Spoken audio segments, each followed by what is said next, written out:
I don't know whether you've ever had that experience where someone at work or at church comes up and wishes you a good morning, and they ask you how you're doing, and you smile and you say, "I'm fine, life's great." But deep inside, what you're really saying is, "I'm drowning, and I don't think there's any salvation." Maybe you've not had that experience, but maybe you've seen someone, where their face looks radiant, but you look at their eyes, and their eyes are telling a whole different story.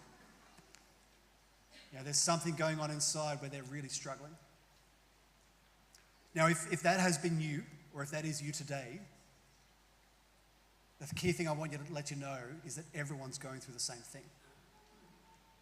Sometimes the hardest thing is we think we're the only ones struggling, and that's why we've got to put on a brave face and pretend that everything's okay. Everyone is drowning. That may not make you feel much better, but at least you're not alone, okay? And the key thing, I think the question then is, well, where is God in that? If deep down the experience is that we feel like we're fighting to survive. Sometimes it's a matter of just trying to keep your head above water. Sometimes you feel like you're shopping for a really long snorkel because your head's way below the water. But if the question is, well, where is God? Now, the readings today really speak into this mystery. And it's a mystery we've got to engage with because the answer is not what we want it to be. This first reading, I don't know whether you know the backstory. We heard the story about Elijah. So Elijah is this great prophet in Israel. Now, what that basically means is he's living in a time where everyone has become corrupted. Everyone's abandoned the truth. Everyone's just living for themselves. And he's the only one left who's actually saying things for what they are. He's calling things out and saying that is wrong. If you've ever been in that situation, it's very lonely and very painful. Because he speaks out the truth to the authorities, and the queen basically says, "You're a dead man. I'm going to kill you." And she's deadly serious. And so Elijah runs. Okay, he knows that his life is at risk. His whole world is collapsing.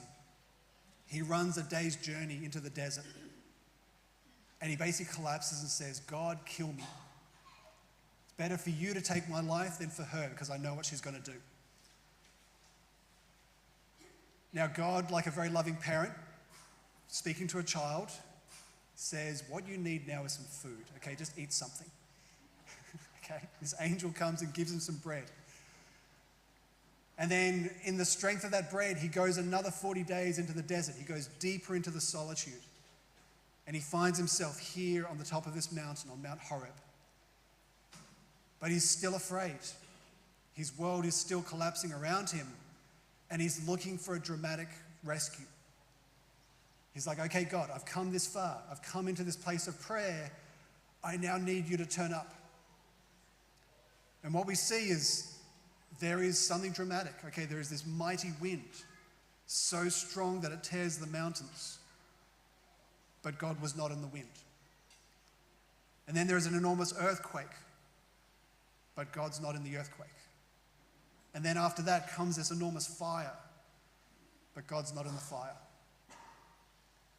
And then after all of that, Elijah's thinking, surely this must be the sign I'm looking for. Surely this is God's presence. At that point, there is this very gentle breeze, this tiny, still silence. And Elijah realizes that is the presence of God.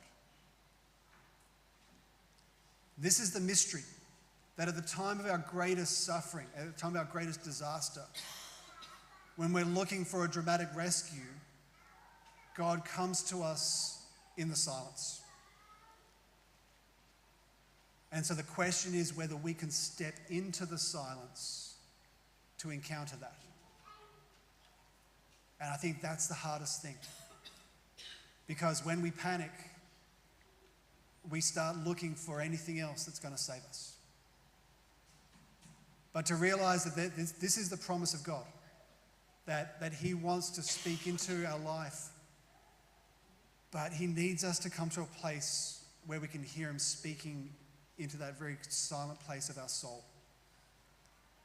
There's a beautiful line in the prophet Isaiah. I just want to read this to you. This is where God is speaking to His people after they've gone through an enormous hardship. And He basically says, though the Lord may give you the bread of adversity and the water of affliction, yet your teacher will not hide himself anymore, but your eyes shall see your teacher. When you turn to the right or when you turn to the left, your ears will hear a word behind you saying, this is the way, walk in it. That's Isaiah 30, if you want to go back and read that. But this is the way that God operates. When everything around you is disaster, God is calling you into a space of stillness. And in that place, He'll speak to you. Now, some of you have probably heard me tell this story before, but this scripture came really alive for me many years ago. One of my bad habits is that I love going hiking in the mountains in winter by myself, which is really not advisable. It's very dangerous. Years ago, I had the chance to visit New Zealand. I was doing some work there, and I went hiking in the middle of July next to Mount Cook, which is like 3,000 meters high. So on one side, I've got Mount Cook, and on the other side, there's a 100-meter drop down to a glacier. And I'm walking on this very terrible track, trying to get myself to a hut where I'm going to stay that night. And I thought I'd planned my timing well, but of course I turned up late, and so it went dark very quickly. And then this enormous storm came in, and there's like torrential rain. And of course, the batteries in my torch weren't working so good because it was so cold. And the road that was meant to be there had actually then been eroded and destroyed by the glacier, because that's what glaciers do. And I found myself in this place where it's pitch black, and I have no idea where I am. And I'm absolutely terrified.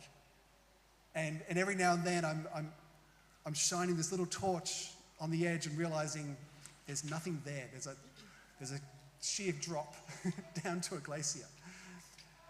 And I'm panicking. And I really genuinely think I'm way out of my depth here. But in that place, as I'm crying out to God, saying, God, do something. I need something. I just felt this sense of God saying, just be silent. Just listen. And I was saying, no, God, no. Trust me. I need you to do something. Like, I need something dramatic. Like, just save me. And I felt God just saying, just be silent. Just listen. And so with everything in me, I tried to calm myself down, come to a place of prayer. And I'm still saying to God, like, I still don't think this is going to help, but I'm going to do my best. And as I'm going along, I just feel this gentle voice inside just saying, just go left right now. And so I just start walking left, and I would hit the track. I'm like, okay, that's the trail. And then a few minutes later, I'd lose it again, because it was just, the weather was so terrible. And again, I just feel this little gentle voice just saying, just go right now. And I'd hit the trail again. And like I say, this scripture came alive. You know, that in those moments, God is not abandoning you. But He's actually calling us to come to a place of stillness to listen. We're looking for the big rescue. We're looking for something dramatic. But He's actually wanted to just guide you in that very gentle way. So I think wherever you are, whatever it is you're going through, to realize that there is always this constant temptation to try to work it out yourself. You know, in some sense, you know, if the whole world is drowning, we're in a world where everyone's trying to sell us life jackets. But we need to realize that a lot of those life jackets are actually filled with lead. You know, that business opportunity that might save you financially might actually sink you. You know, that opportunity to just gamble and make a bit of quick money. Or get into a relationship that might save you and pull you out of that loneliness. And before you know it, you're just in a whole deeper world of pain. But if we can come to that place where we just, like Elijah, listen to that still small voice, that gentle whisper of God, and to trust that that is the love of God speaking to us. So wherever you are, and whatever that storm is in your life, or wherever you're drowning, come into the Mass today trusting that He knows that. He knows what you're going through, but He also knows the way out of it. And just pray for that grace of stillness in your heart that you can listen to His voice.